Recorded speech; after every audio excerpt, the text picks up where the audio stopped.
Nós temos falado sobre a necessidade de a gente estar crescendo espiritualmente. Deus quer que eu e você deixemos de ser bebês espirituais. Paulo já falou isso, né? Tentei falar com vocês, mas não pude, né? Tive que levar leitinho, porque vocês ainda não cresceram, né? Já vimos isso em 1 Coríntios, capítulo 3, em 1 Coríntios, capítulo 13, e Paulo vai falando que tentou, mas o pessoal não conseguia entender. Por quê? Porque ficou no leitinho espiritual, não cresceu, não mudou, não amadureceu, não progrediu na sua vida espiritual e na palavra de Deus. Depois nós vimos isso também, João, em 1 João também fala, né, que há uns chamados de meninos, né, de crianças, de ainda infantis, há outros chamados de jovens e há outros chamados de pais espirituais. Em 1 João a gente viu isso também, capítulo 2. Depois nós vimos 1 Pedro. Pedro fala que Deus deu o dom a todos. Então ele não coloca assim, olha, esse grupo daqui recebeu o dom espiritual e esse ainda não. Não. Todos receberam dom espiritual, ou seja, Deus deu um dom espiritual a você e a mim, não para nós somente virmos, sentarmos, assistirmos o culto e irmos embora. Deus quer que eu e você cresçamos e sejamos instrumentos para o louvor da sua glória. Por isso eu preciso saber qual é o meu chamado, qual é a minha paixão, qual é o dom que Deus me deu e qual é o lugar que Deus está me chamando para trabalhar. Então é a pessoa certa, com o dom certo, no lugar certo. Assim eu começo a entender que Deus me chamou para estar numa igreja, num local, servindo ao Senhor e fazendo diferença. Fazer diferença não é sentar, assistir o culto, fazer o balé evangélico, né? Aí agora é hora de levantar a mão, aí você levanta a mão. Agora é hora de você bater palma, agora você bate palma. Agora é hora de você se derramar diante de Deus, você se dobra, né? Ok, isso é bonito, mas Deus chamou a você mais que isso. Não chamou você para sentar no banco. O banco está limpinho, né? A gente sempre tem alguém que vem aqui e limpa o banco para a gente e tal, então não precisa você sentar para limpar. Então esse não é o meu dom também. Deus nos chamou para fazer diferença. Nós falamos sobre a vocação de Isaac domingo passado. Deus deixou para mim e para você heranças. Eu tenho uma herança trazida à minha vida pelos meus pais, né? O apóstolo falou aqui, né? A gente se olha no espelho e se vê o nosso pai, né? Eu olho no espelho daqui para cima, assim, tomo um maior susto, porque é a cara do meu pai. Eu olho assim, meu Deus do céu, está ficando a cara do meu pai. E é verdade, porque a gente tem heranças dos nossos pais, boas ou ruins. Então o que a gente tem que fazer é trabalhar essas heranças. A herança boa a gente guarda, né? Põe no bolso, legal, né? Ruim a gente joga fora, né? Opa, vigia isso aqui, porque isso aqui não é legal. Então isso eu não vou manter na minha vida. Mas isso, uma herança, é uma vocação. E é isso que Isaac teve. Ele recebeu de Abraão os poços, né? Isso foi herança dada de Abraão para Isaac. Mas acontece que muita gente, com inveja, com raiva de Isaac, então foi lá e entulhou os poços. A gente falou sobre isso. Tirarmos o entulho. Deus quer que você tire o entulho da sua vida. Entulho que pessoa jogou sobre você, entulho que a sociedade jogou sobre você. Muitas vezes nós somos rotulados pela sociedade. Ah, esse é fulano, já é assim, né? Ah, ciclano é dessa maneira. Isso são rótulos, são entulhos. Isso eu não posso aceitar, eu tenho que retirar da minha vida. Isaac foi e batalhou para retirar os entulhos dos poços. E eu recebi uma herança espiritual, uma herança do Pai Celeste.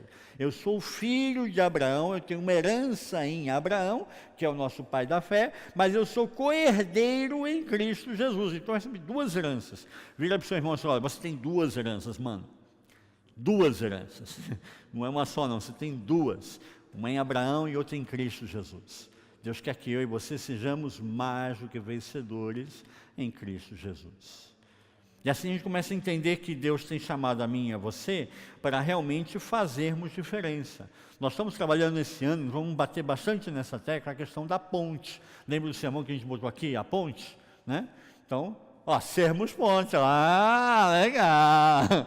Sermos ponte. Deus quer que eu e você entenda o que é ser ponte. Sermos ponte para os nossos familiares, para eles possam ver em Cristo Jesus a minha diferença, a sua diferença.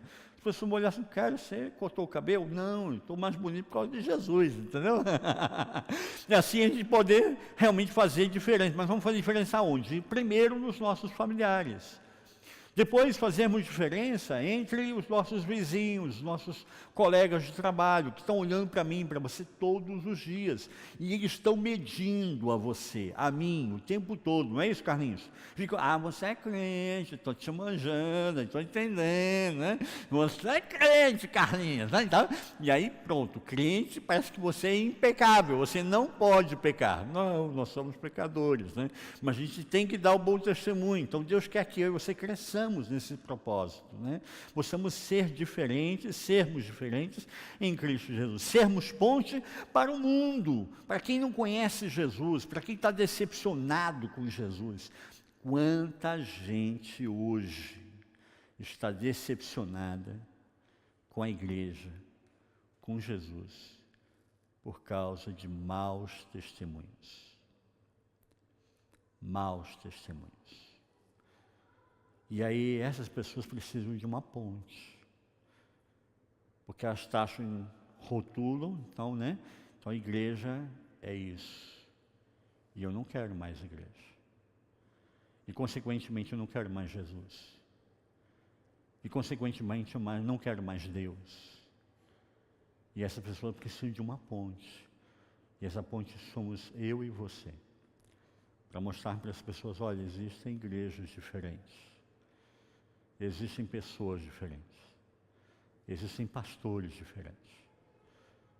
E é isso que nós devemos fazer nesse ano. Sermos pontes. Hoje eu queria falar sobre continuarmos nessa visão de crescimento pessoal e familiar. Mas nesse texto de Abraão, vocês viram que eu até engasguei aqui na hora de ler, né, os nomes, né? É interessante porque são 4 reis que estão se defendendo, que estão atacando, 5 reis. Mas esses 4 reis, embora estejam atacando, estejam vindo de fora, embora o outro esteja em maior número, são 5, embora eles estejam em casa, estão se defendendo em casa, eles perdem. É tipo assim, vai o Santos e o Corinthians jogar. Aí o Corinthians vai jogar na Vila Belmiro, lá em Santos, e perde. Nossa, quero matar o Santos, né? E é interessante nesse momento, porque aqui nós começamos a enxergar em Abraão um exemplo para nós sobre como vencer as crises pessoais. Como vencermos alguns processos que acontecem na minha e na sua vida e geram sentimentos de inferioridade. Sentimentos de inferioridade. São 5 reis perdendo para 4 reis, mas perdem porque se sentem inferiores. E muitas das vezes eu e você estamos apanhando porque estamos deixando que lancem entulhos sobre a nossa vida e a gente se sinta inferior. Então, dê um cutucão ao seu irmão ao seu lado e diga para ele, não se sinta inferior mais. Deus te chamou para você ser mais do que vencedor em Cristo Jesus. Amém? Cutuca o João aí, cutuca ele. Cutuca aí, irmã, pode cutucar, não tem problema não, pode cutucar. Abraão é um homem com uma visão. Abraão, ele é o pai da fé, mas ele é um homem de visão, e nós temos que ter em Abraão não somente a fé, porque ele é o nosso pai da fé, mas um homem de visão. Deus quer que eu e você sejamos homens e mulheres de visão, façamos diferença. Esse texto é fantástico porque a gente vê assim um monte de nome que a gente olha assim, cara, não sei por que isso está na Bíblia. A primeira coisa que eu queria dizer para você, ontem nós tivemos aqui um doutor em arqueologia, falando para a gente, falando sobre as novas descobertas da arqueologia, formado em Sorbonne. Você vai poder ver na internet, se você não viu, né? Vai aparecer na internet, o Alessandro veio, gravou tudo, ficou 10, né? E a gente começa a ver que a arqueologia hoje está comprovando uma série de coisas que a gente já tinha na Bíblia há 4, 5, 6 mil anos atrás, e o pessoal ainda não acreditava, entendeu? Ainda olha e fala, é verdade. Que legal, né? Mas aí que a gente começa a trabalhar ciência e Bíblia, ciência e fé. E interessante, porque nesse primeiro momento, a gente viu um monte de nome difícil aqui. Mas esse texto vem nos ajudar, principalmente nesse momento, e isso é importante para mim, para você, quando a gente vai discutir com o não crente, que ele mostra para a gente a evidência do contexto histórico, a decência aqui, o cuidado do escritor, que aqui no caso é o escritor da Torá, né? Ele escreve aqui Moisés, colocando o nome dos reis e o nome de cada reino. Ele tem um cuidado de relatar historicamente o que está acontecendo, para que seja dimensionado isso na história, para que quando eu veja e você veja a história comum, nós consigamos relacionar, isso aconteceu nessa época, está na Bíblia.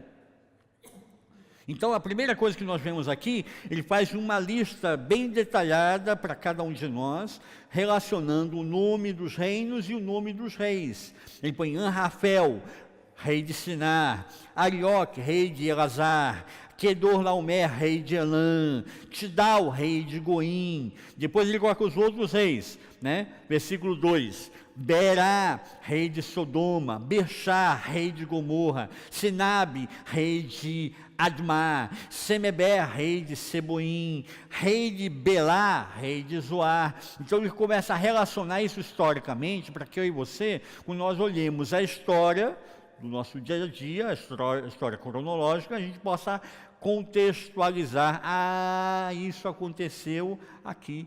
Aqui, Gênesis 14, aconteceu nesse contexto histórico. A primeira coisa que nós vemos então nesse texto é a evidência do contexto histórico. A segunda coisa que nós vemos aqui é a evidência da antiguidade do texto bíblico. Então o texto vai mostrar para mim e para você que há uma antiguidade, ele começa a trazer relatos aqui históricos, que nós começamos a entender, então isso aconteceu nesse momento. Porque na história a gente vê alguns momentos cronológicos que vão marcando e vão havendo as mudanças, né? Quando é a mudança a era do aço, a era do ferro, então você começa a ver e se situar, você tem isso na Bíblia, se você pegar lá Gênesis acho que 12, 11, você tem lá Tubal, Caim, aquele negócio todo, e os caras que foram os primeiros pais, quem morava em tenda, quem morava, quem era pecuarista, né, cuidava de gado, quem cuidava, artesão, cuidava de ferro. Então você começa a entender historicamente, você começa a ler o texto bíblico e entender que isso é história também. Então a gente começa a ver, muita gente olha para a Bíblia hoje e fala, mas isso aqui é a história da carochinha. Não é. Aqui está trazendo para mim e para você o contexto histórico. Nesse ponto da evidência da antiguidade do texto bíblico, versículo 3, versículo 10, fala de Sitim. Sitim era onde estavam os lados do Mar Morto, era antes de ser chamado Mar Morto.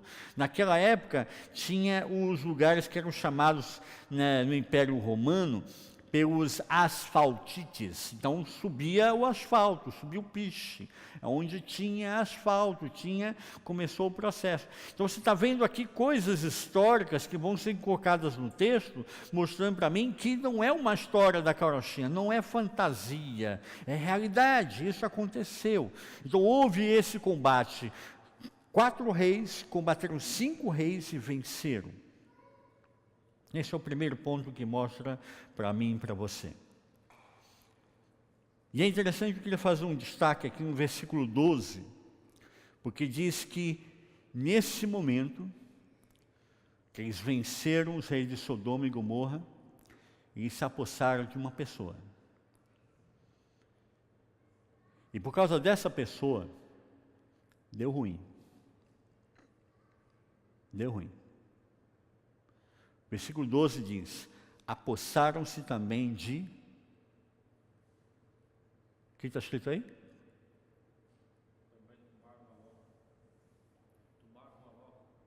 Doze.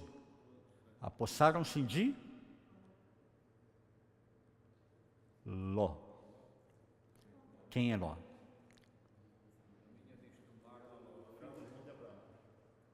É o sobrinho. Sobrinho de Abraão. Por que se apossaram de Ló? Abraão entrou na guerra. Foi o erro. Foi o erro. Mas olha só que interessante aqui. Se você olhar nos capítulos anteriores, Abraão tinha brigado com Ló, porque já não cabiam mais os pastores de gado de Abraão e os pastores de gado de Ló. Já não conseguiam mais conviver no mesmo lugar. E Abraão dá uma decisão para ele: olha, escolhe para onde você vai. Se você for para a direita, eu vou para a esquerda. Se você for para a esquerda, eu vou para a direita. A primazia é sua. Escolhe para onde você quer ir. E Ló escolhe para ir para Gomorra. Se deu mal, né? Na cabeça de Ló, naquele momento, a melhor escolha era Gomorra. Era o point do momento, entendeu? Era o... tá bombando Gomorra. Tá fervendo o negócio lá, tá super legal, tá saindo dinheiro pelo ladrão lá, vou para lá ficar mais rico ainda. E aí ele vai para Gomorra para ficar mais rico ainda, porque quer ficar rico, entendeu? O negócio do cara é ficar rico. Aí vai para Gomorra, o que deu? Virou escravo. Porque vieram os reis e levaram todos os bens de Sodoma e Gomorra, e levaram Ló, que era rico, os bens de Ló, gado de Ló, tudo que é de Ló, os escravos, os servos, os empregados, foi tudo. E Ló, num dia, perdeu tudo, inclusive a liberdade.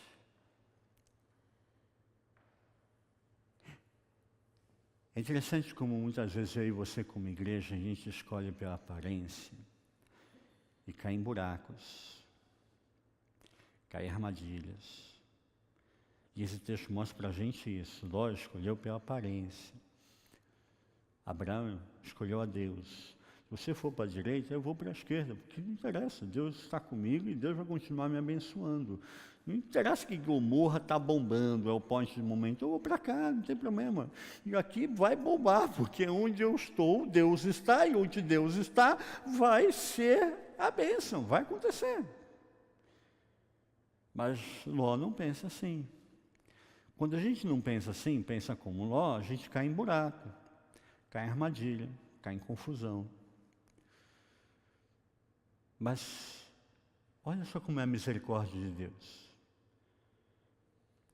Mesmo Ló ter escolhido pela aparência e cair num buraco de Gomorra, quando Abraão ouve, levaram teu sobrinho, a esposa, os filhos, os empregados, todos os bens de Ló, ele fala, nós vamos atrás. Nós vamos buscar isso. E aqui você começa a entender por que Abraão é o pai da fé. E aqui você começa a entender onde é o meu e o seu lugar como igreja neste momento na sociedade. Nós somos os que vamos atrás. Nós somos os que fazemos diferença. E eu queria ver aqui com vocês algumas qualidades para que você faça diferença.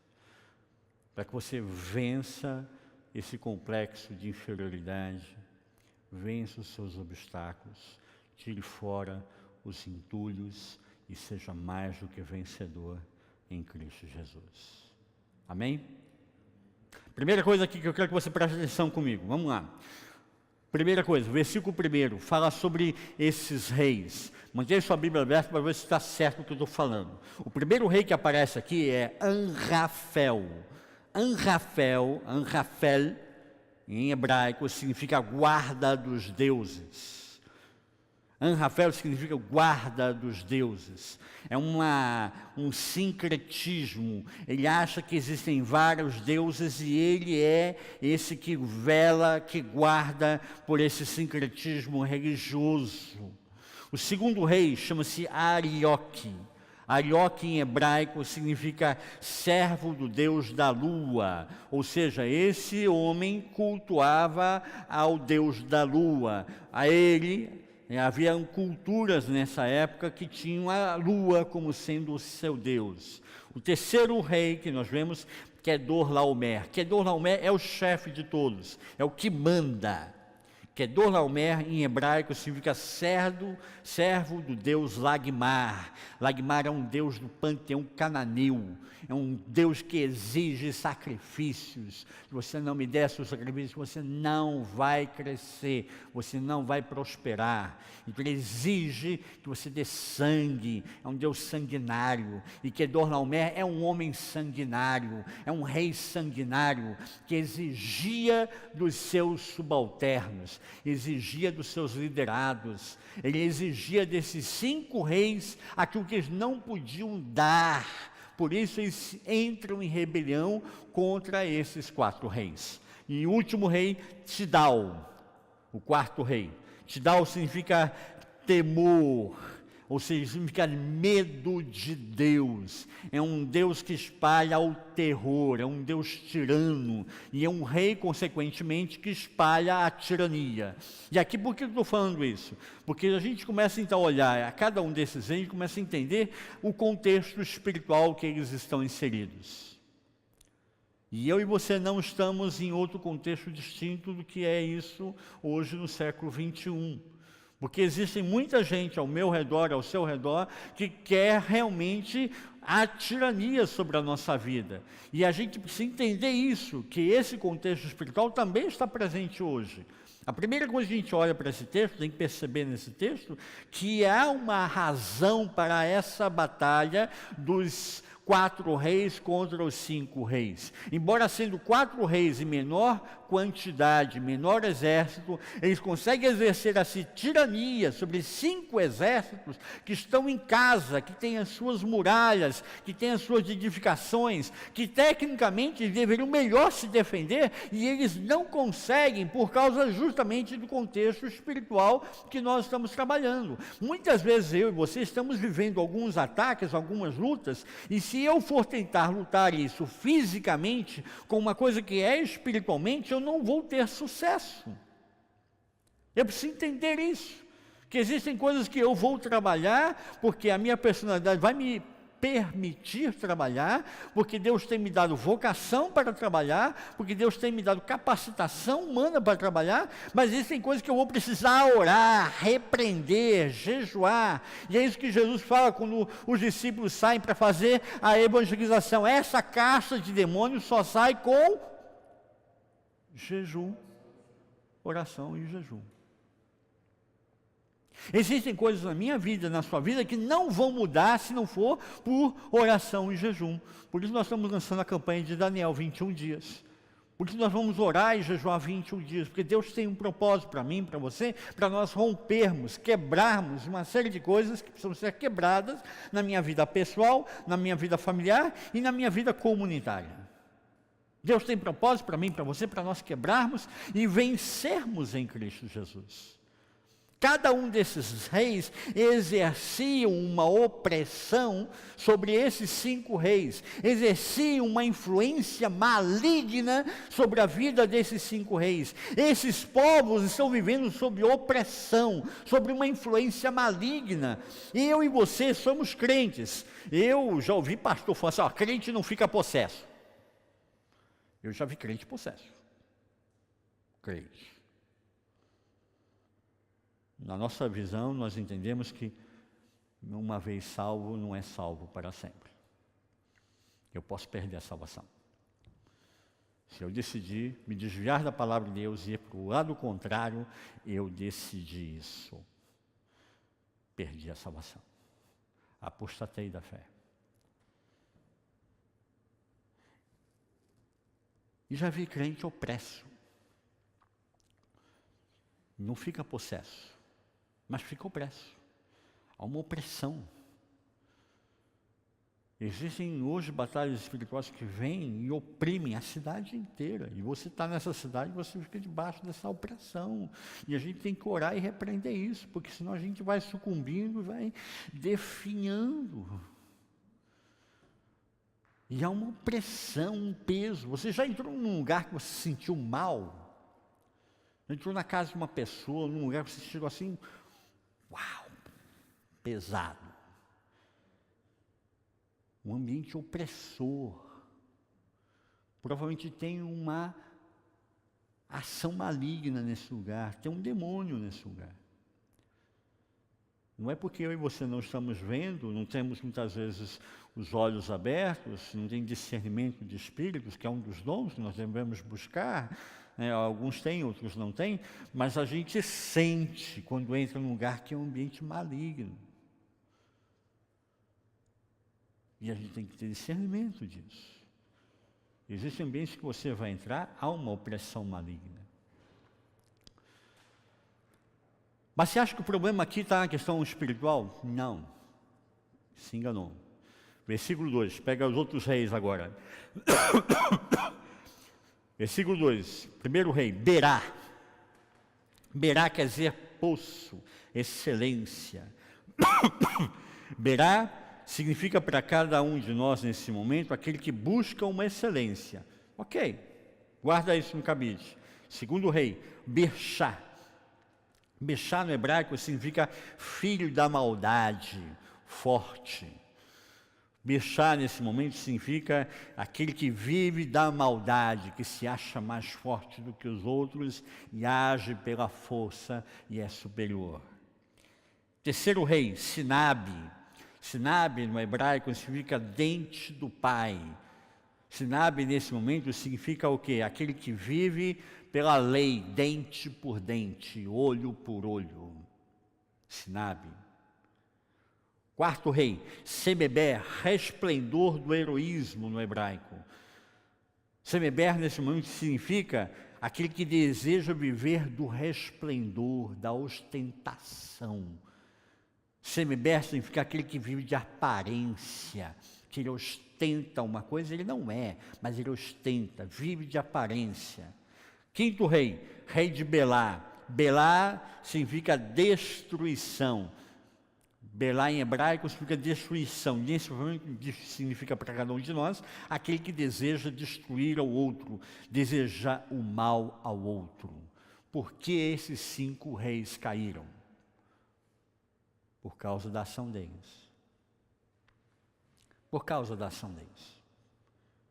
O primeiro rei, aquele que vive de excelência, mas ele não vive de excelência de verdade, ele finge que é uma excelência. É uma falsa excelência, é um fingimento. Tem crente fingindo que é crente, mas é crente coisa nenhuma. Tem crente que vai dar um péssimo testemunho, é péssimo na palavra, não lê Bíblia, não sabe de nada, não jejua, não ora, não busca o caminho de Deus. Quando ele fazer o certo e fazer o errado, ele escolhe o errado. É Ló, olha pela aparência e vive de aparência. Esse rei caiu por causa disso, a falsa excelência. O segundo rei, Berchá, significa aquele da maldade, ele se acha superior. Já conversou com alguém que olha para você de cima para baixo? Que te olha assim, você não tem a santidade que eu tenho. Você não sabe o que eu sei. Já conversou com gente assim? Parece que ele pegou a Bíblia, sabe? Ele sabe tudo. Viu? É a revelação em pessoa. Deus fala com ele no café, no almoço e na janta. E nos intervalos ainda dá um toquezinho assim, entendeu? Ele é o cara. Mentira, aparência.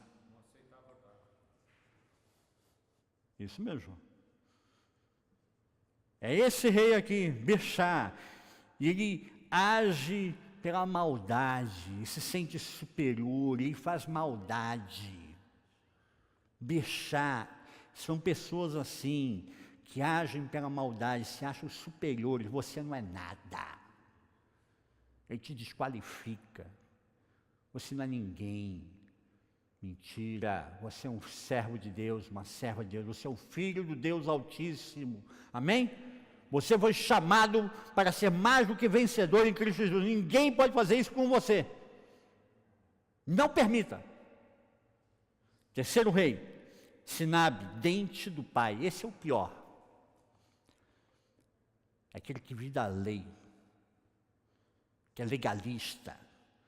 Sabe quem é legalista? O diabo. O diabo é legalista.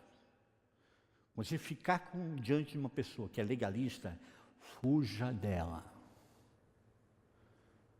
Está cheio de crente legalista na igreja. Não pode isso, não pode aquilo, tem que vestir isso, não pode vestir aquilo, e Jesus da história? Parece que não conta mais, entendeu? E a Bíblia? Não sei, eu só fico naquele negocinho, né, entendeu? É fariseu, é legalista, é dente por dente, olho por olho. E cadê o amor de Deus nisso tudo? Cadê a graça de Deus? Cadê o desejo de que o outro seja restaurado? Tem muita gente sendo afastada da igreja por causa desses caras. Sinabe, dente do pai. É dente por dente, olho por olho. É um legalismo, o tempo todo é legalismo. Ele traduziu a Bíblia toda em legalismo. É o que pode e o que não pode. Quer saber? Você é o cara que pode tudo. Você pode tudo. Paulo diz que a gente pode tudo, mas nem tudo nos convém. Ah, pode isso? Pode, mas me convém, como crente, como homem de Deus, como mulher de Deus, como servo do Deus Altíssimo, eu vou fazer isso? Não, não vou, não vou. Essa semana mesmo aconteceu uma situação no consulado, e uma pessoa veio falar comigo e me fez uma questão. E aí, pastor, pode isso? Não pode, minha querida. E não é porque eu sou pastor, não, é porque não pode. Não é legal. Não é o projeto de Deus para a nossa vida. Está cheio de gente hoje que está aqui, ó, que é o top do top da sociedade, e está querendo ver bom testemunho. E fala assim, eu vou para uma igreja que o cara grita, que o cara fica legalista, que pode calça, não pode calça, pode saia, não pode saia, e tem que cortar cabelo, não pode cortar cabelo. E não vem, não vem. Eu fui pregar uma vez em Brasília, fui substituir um preletor, ele foi convidado para pregar em Brasília, aí na última hora ele não podia ir, ele falou assim, Richard, você vai no meu lugar. E eu fui. Quando eu cheguei em Brasília, o cara olhou para mim, falou assim, amém. E eu senti assim, o rosto do rapaz, assim, transfigurou. Eu e minha esposa, eu não entendi nada, eu falei assim, tem alguma coisa errada aí. A gente tinha um casal em Brasília, a gente foi para casa desse casal e falou assim, olha, a gente vai pregar em tal igreja. Lá está bombando.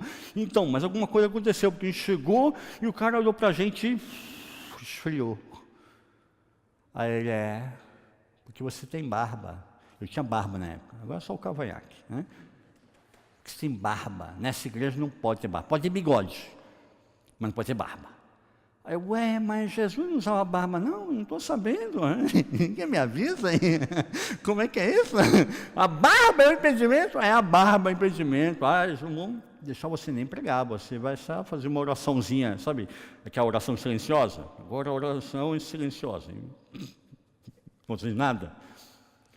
Cara, eu vim de São Paulo, Brasil, para fazer oração silenciosa? Não, o problema é a barba, me dá tesoura aí, eu presto barba, que eu vou tirar a barba agora.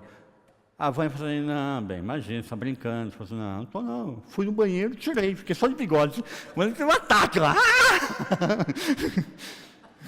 Que é isso, meu marido? Cheguei na igreja, só de bigode, o cara falou, uau! Então. Minha primeira palavra foi, lata vazia é que faz barulho. Lata vazia é que faz barulho. Antes de você gritar aleluia, glória a Deus, dê bom testemunho. A gente, 40 minutos você não viu uma mosca. Veja assim, No último dia acabou a luz. Igreja lotada, os irmãos foram buscar cadeira na cidade, nas casas vizinhas, era gente no corredor, era gente na galeria, era gente do lado de fora, acabou a luz, o pessoal apavorado. E agora, pastor? Vocês estão aí? Então, eu estou aqui. Eu sei o que eu vou pregar. Vocês querem ouvir? Quero. Então, não dá para abrir a Bíblia, mas se confia em mim, confie. Então, vou continuar pregando. Preguei no escuro. No escuro. E daí? Está todo mundo sentadinho aí. Enquanto você dá glória a Deus para eu saber que vocês estão aí ainda. Tá bom, tá bom. Aí eu falava, glória a Deus, pastor, glória a Deus. A gente no escuro, no breu, não chegava um palmo na frente do nariz. Acabei o sermão, metade da igreja teve uma transformação. Porque a palavra tem que estar aqui, na minha vida, no meu coração. O sermão tem que nascer aqui dentro. É eu e você com Deus. É isso que faz diferença. É isso que é sermos ponte. A sociedade hoje está precisando de gente assim, que vem em você, no seu dia a dia. Você pega o carro, você vai em tal lugar, você chega em tal lugar. O contexto está de batalha espiritual, mas você chega lá e faz diferença. Você não é legalista, não fica aquele negocinho de que, não pode usar barba, né? Jesus não usava barba. Foi nesse momento que eu descobri que Jesus não usava barba. Se o problema é a barba, e eu não posso pregar por causa da barba, tira-se a barba. Paulo diz, fiz-me forte para com os fortes, fiz-me fraco para com os fracos. A gente começa a entender que Deus chamou a mim e a você para fazermos diferença nesse lugar. Aonde você estiver, você vai fazer diferença, porque Deus tem um propósito de você estar aqui, neste lugar. Ele te deu dons, te deu capacitações, te deu bênçãos para você fazer diferença. Fazer diferença. Quarto rei, Semeber, resplendor do heroísmo. É aquele que vive de um resplendor, vive de uma aparência. Olha, eu já vi crente que ganha salário mínimo ser mais próspero do que crente que ganha 30 salários mínimos. Como isso, pastor? Porque um vive de aparência. Tem gente hoje no Brasil que ganha 30 mil reais, mas ele gasta 50. Não dá, nunca vai fechar. Nunca vai fechar. Não é a quantidade de dinheiro que vai fazer eu e você sermos mais prósperos ou menos prósperos. É a nossa atitude para com aquilo que Deus deu a mim e a você. É a nossa atitude para com aquilo que Deus deu a mim e a você para sermos bons mordomos.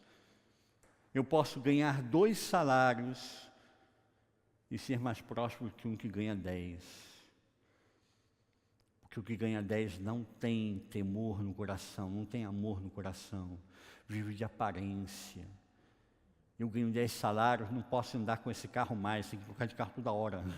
E aí vai dinheiro, e aí eu tenho que trocar de roupa toda hora, e aí vai dinheiro. E agora essa roupa eu já usei ontem, não pode aparecer de novo na televisão essas roupas, então vai trocar de roupa, e aí troca o sapato, e ele fica aquela escravidão, aquela neurose, mano.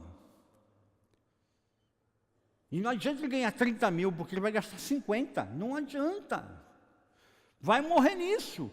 E isso é esse rei. Semeber vivia de ostentação, vivia de aparência. Ele tinha uma aparência de heroísmo, tinha um resplendor de heroísmo, mas heroísmo coisa nenhuma, porque quando a gente vê no texto bíblico que houve a hora da batalha, o cara correu, fugiu, vazou, deu no pé. Cadê o herói? Cadê? Heroísmo coisa nenhuma, vive de um resplendor, vive de aparência. Tem muita gente hoje na igreja vivendo de aparência. Acorda, mano. Eu não preciso andar de roupa nova, de calça super da moda para ser o cara. Eu sou o cara em Cristo Jesus e ponto.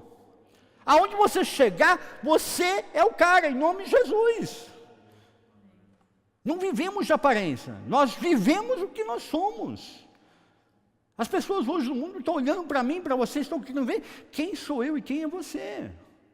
E vai vir a provocação mesmo. Pastor, pode isso? Tu não sabe que eu sou pastor. Mas não, pode isso? Não, não pode não, meu camarada. Não pode, não é porque eu sou pastor. Não pode porque não pode.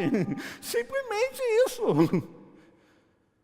E as pessoas começam a dizer, viver de aparência. Tem muita gente que vende de aparência.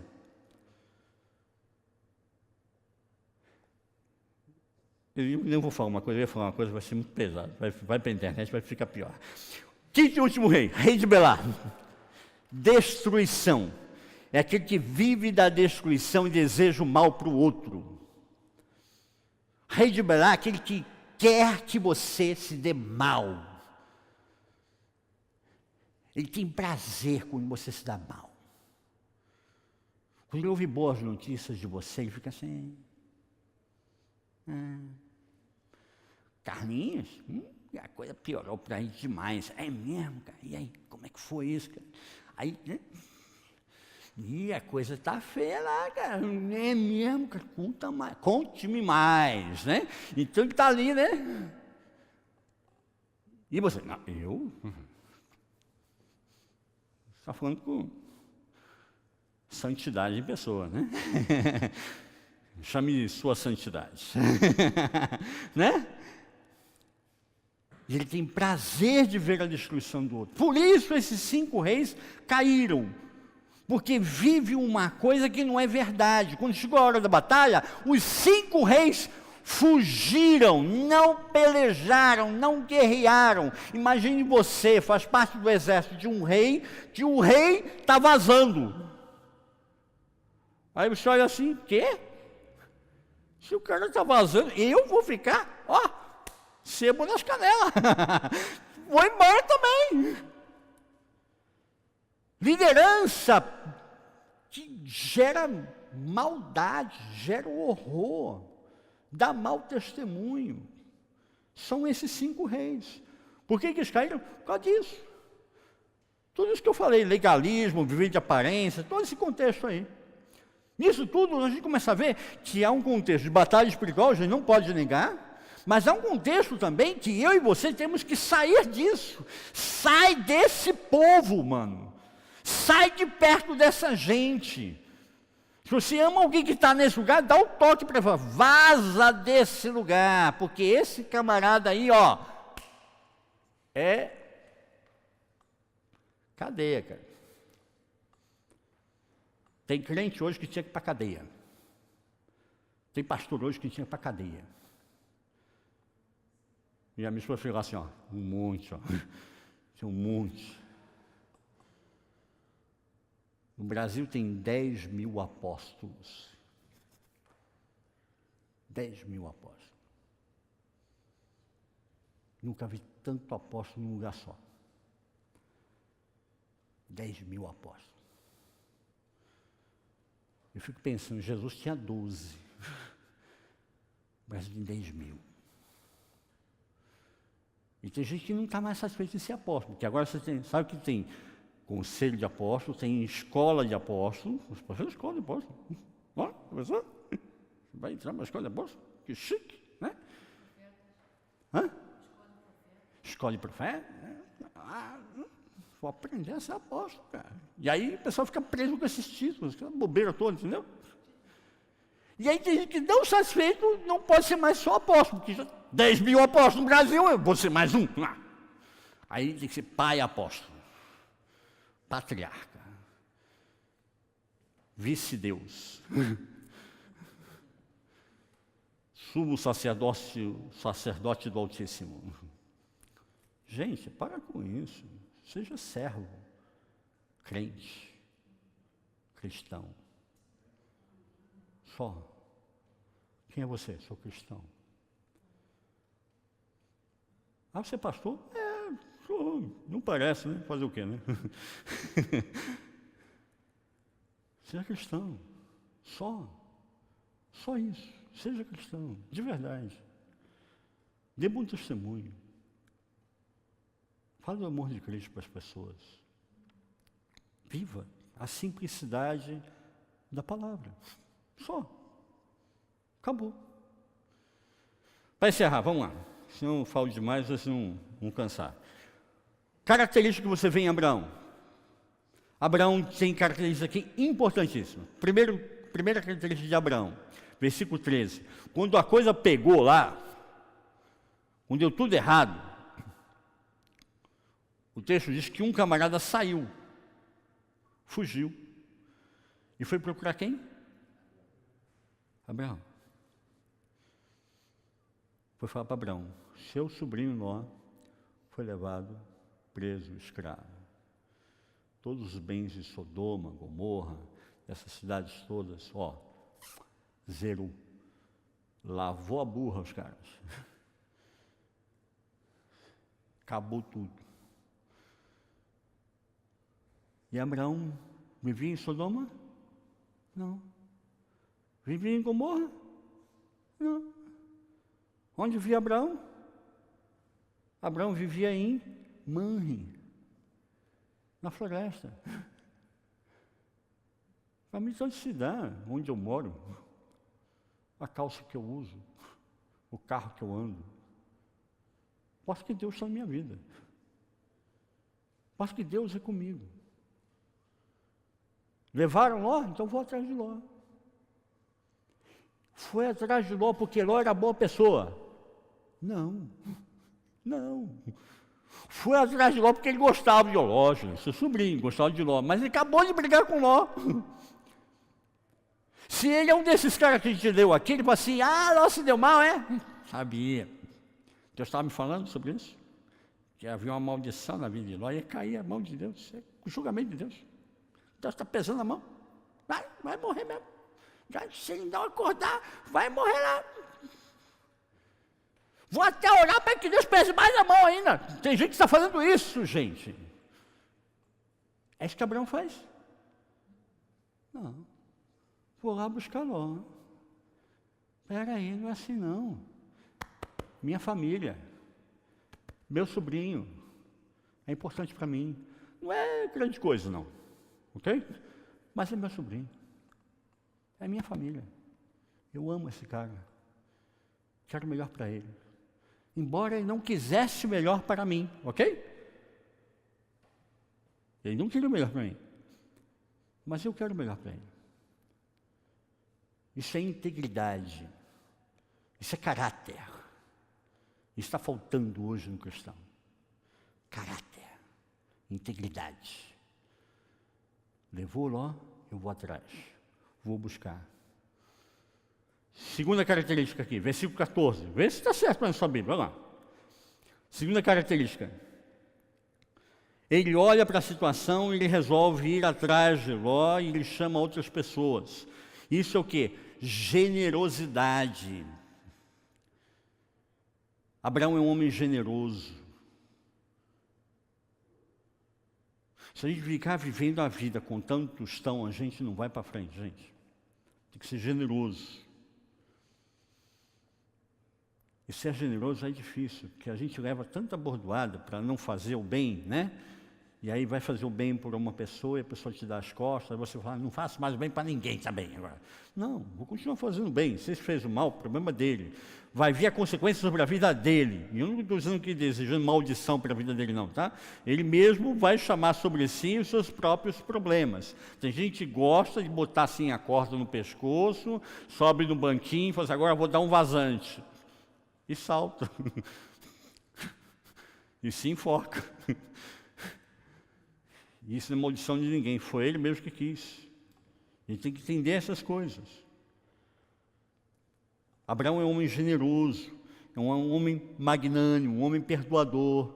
Ele disse: eu vou atrás de Ló, vou buscar meu sobrinho, vou buscar a família dele, vou ajudar eles novamente. Embora não mereça, mas eu vou ajudar eles novamente. Porque se a gente for pensar que o cara tem que merecer ou não merecer, ninguém merece, cara. Ninguém. Mas a gente tem que ser perdoador, magnânimo, ir lá atrás e abençoar as pessoas. Isso é igreja. Vê outro texto aí. Aí no versículo 14. Ló soube que eles estavam levando o seu sobrinho Abraão soube que seu sobrinho Ló estava sendo levado em escravidão. Então Abraão se levanta pronto para lutar. Isso significa ser uma pessoa justa.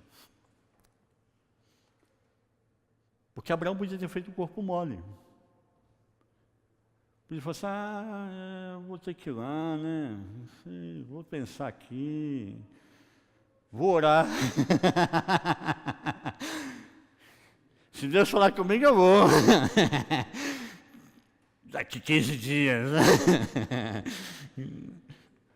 Abraão falou assim, vamos agora. Se levantou. Justiça. Eu não posso ver o mal e concordar com o mal. Não importa se a pessoa não foi boa comigo, mas eu não posso ver o mal e concordar com o mal. Quando os homens de bem concordam com o mal que está sendo feito, não precisa mais a maldade.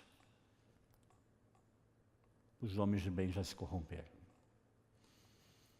A maldade pode imperar. Abraão não concorda com isso.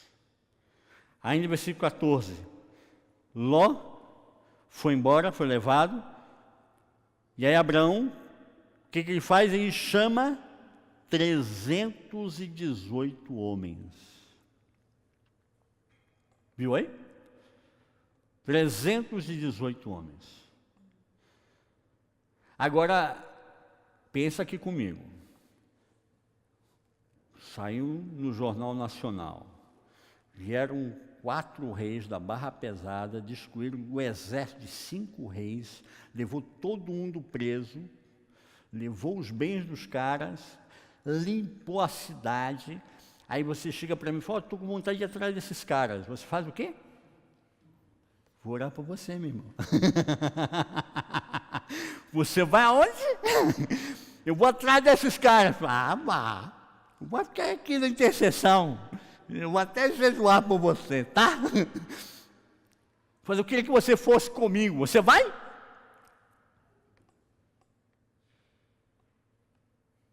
...318 homens vão atrás de Abraão, por quê? Porque Abraão é um homem de respeito. Esses 318 homens, quando eles foram atrás de Abraão, não foram assim, Deus vai operar um milagre, a gente não vai nem receber arranhão. Não, claro que não.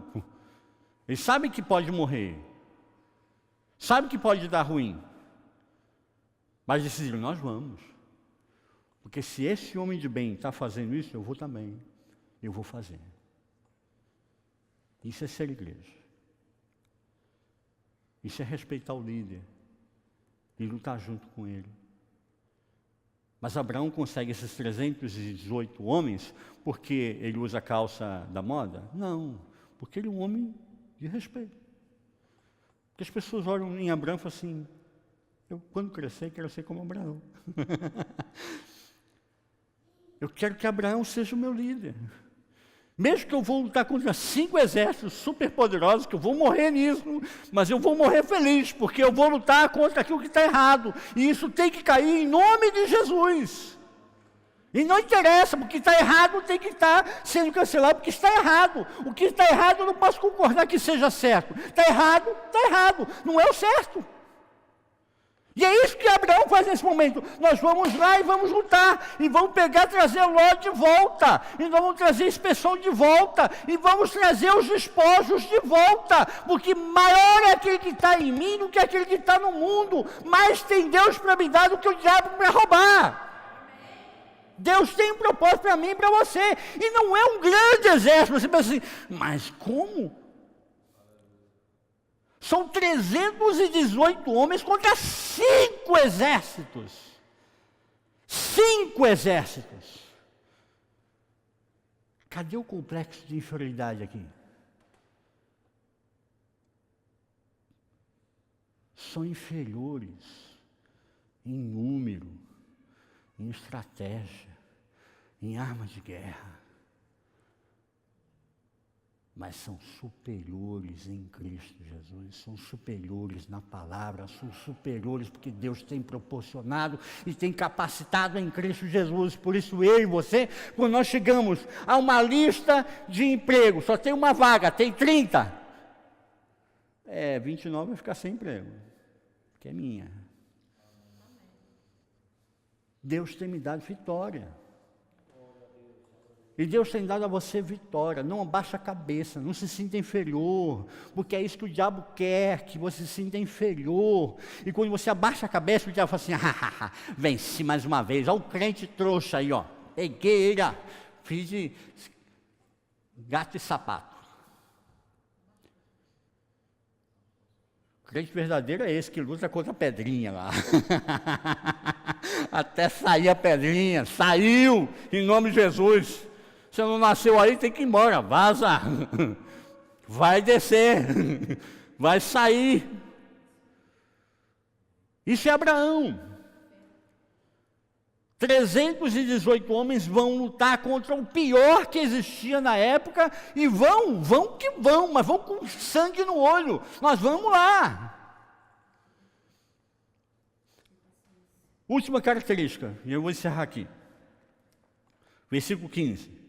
Abraão reparte os homens em 5 grupos e manda atacar os 5 reis de noite. Estratégia. Eu tenho que saber as armas do meu inimigo e aonde eu posso equilibrar. Porque se o meu inimigo é mais forte que eu tenho que de alguma forma arrumar uma circunstância que essa questão fique de igual para igual. Vou atacar meu inimigo campo aberto de dia? Sou louco, vou morrer. O que Abraão faz? Divide em grupo, a gente vai pegar os caras pelos lados. À noite, o bicho está dormindo lá, babando na pedrinha lá, pensando que está dormindo, aí vem gente chegando do lado de cá, vem gente chegando do lado de lá, vem gente chegando do lado de lá, e fala assim, cara, é um exército muito grande, estamos fritos, vamos embora, vaza, porque é muito maior que a gente, os caras estão vindo de todos os lados, a gente está sendo engolido. 318 anos, botou 5 exércitos para correr. Você pode olhar o texto aí, que eles saíram correndo. O texto diz que Dor-Laomer foi derrotado em Astarote e Carmaim, ou seja, em Astarote é onde havia a idolatria dos Astarotes, os postes ídolos. Havia uma idolatria naquele lugar. É aqui que esse Deus vai cair. Cai rei, cai Deus, cai todo mundo, vai cair todo mundo agora em nome de Jesus. E foi isso que acontece. Se olha aqui a continuidade, ele sai para Ram, e aí os uzitas foram destruídos, depois ele sai para, Kiriataim, que são as cidades gêmeas. Havia cidade gêmea, negócio bonito, tá? Aqui a idolatria vai cair, aqui a aparência vai cair, a falsidade vai cair, aquilo que falsamente parece que é bonito, mas não é, porque a podridão por trás vai cair, começa a cair. Depois eles perseguem até Parã. Parã é a região das cavernas, os caras que já estão entrando em caverna, fugindo de 318 homens. Não é um grande exército com um grande poder bélico, são 318 homens só. Mas esses 318 homens estão assim, eu vou em nome do Senhor dos Exércitos. O Senhor dos Exércitos me deu essa autoridade e esse bicho vai cair. E é assim que a igreja tem que ir diante daquilo que tem que ser quebrado, tem que ser rompido, tem que ser lançado por terra. Esse é o propósito de Deus para a nossa vida, que a gente entenda isso. Mas a gente tem que agir com estratégia muitas vezes. Se nós somos o menor número, a gente tem que ir estrategicamente. Se for de cara lavada, de peito aberto, toma tiro. Como é que os caras entram lá na favela da Rocinha, né? O pessoal entra lá e dá 3, 4 tiros e consegue mudar o contexto. E os caras lá de rajada, porque eles não sabem mira, não sabem estratégia, não sabem se preparar, não sabem contexto estratégico. O outro dá um tiro, cai. outro tiro, cai, outro tiro, cai. Eu vou dar o tiro certo. Eu vou fazer a coisa certa. Porque eu sou a pessoa certa, com o dom certo, e eu estou no lugar certo. Amém? Você é a pessoa certa, com o dom certo, e está no lugar certo, para fazer aquilo que é o certo. Deus tem um propósito para mim e para você, para fazermos diferença nesse lugar. E é isso que Abraão nos ensina aqui. Temos que vigiar, porque é um conflito espiritual. Muita coisa eu só vou vencer por jejum e oração mesmo. Assim a gente começa a entender que existe um contexto que eu e você estamos inseridos, e a gente não pode ser sábio aos nossos próprios olhos, nós temos que sermos sábios realmente diante de Deus. Deus vai nos capacitando, Deus vai nos valorizando, Deus vai fazendo a coisa ser diferente, porque Ele quer usar a mim e a você, 318 homens, para botar 5 exércitos para correr. É isso que Deus quer fazer. Quais batalhas que você tem enfrentado? Se pergunte agora. Você é uma pessoa íntegra, confiável? É a primeira pergunta que a gente tem que se fazer. As pessoas confiam em você? Você é uma pessoa magnânima, que perdoa as faltas dos outros, ou você faz aquele registro de falta? Ah, Glauber, já é a segunda vez essa semana, estou te anotando aqui, entendeu? Ou você é uma pessoa que perdoa?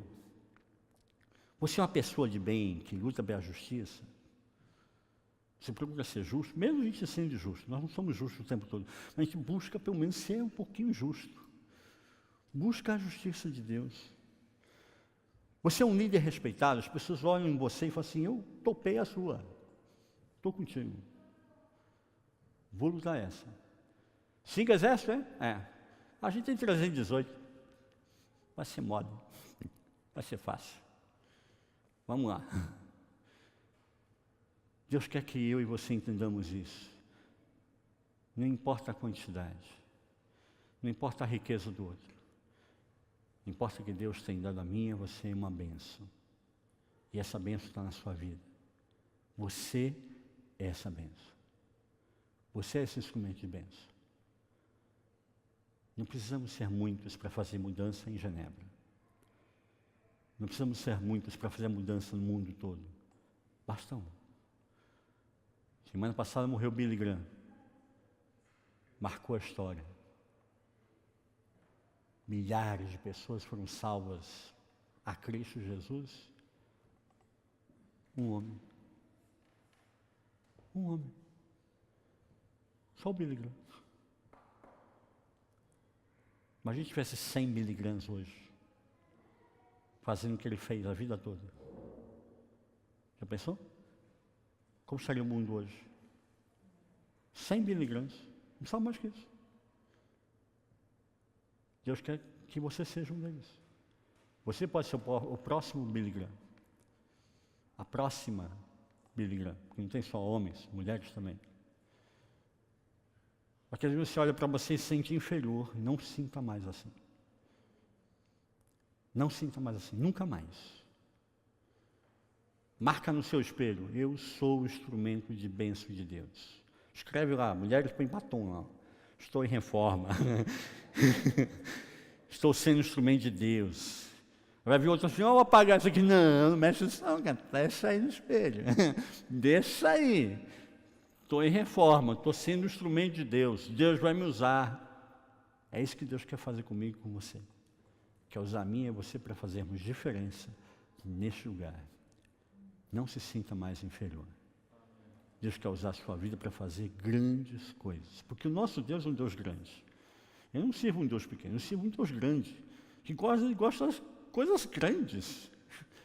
Amém. Quando ele pensa grande. Já pensa assim, ó. Dimensões gigantescas. E quem quer usar para fazer essas dimensões gigantescas? Eu, você, cada um de nós, como instrumento da sua glória.